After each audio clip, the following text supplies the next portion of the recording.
అమ్మా, ఈ ఒక్క పిలుపుకే తను కట్టు బానిస. తరాలు మారినా తనలో తాత్పర్యం మారదు.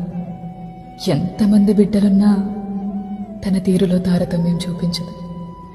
పిట్టలే కొట్టి నెట్టేసిన తిట్టి కూడా పంపదు పిచ్చి తల్లి. ఎవరో అన్నారట, ఉల్లి చేసిన మేలు తల్లి కూడా చేయదని. బహుశా అతనికి తల్లి ప్రేమ తెలిసుండలేదేమో. పాడైపోతామని కొడుతుంది, పాడైపోయినా కడుపులో పెట్టుకుంటుంది. తన గురించి రాసే కళానికి కూడా తను మోసే బరువు తెలిసి భారంగా కదులుతుందట. అయినా తన ప్రేమకి సాక్షాత్ భగవంతుడే తలొక్కి సృష్టిలో మొదటి స్థానం ఇచ్చినప్పుడు తను నచ్చి చచ్చి ఇచ్చిన ప్రాణమిది. తిరిగి ఏమి ఇవ్వగలదు? మళ్ళీ తిరిగి తనకి జన్మనివ్వడం తప్ప.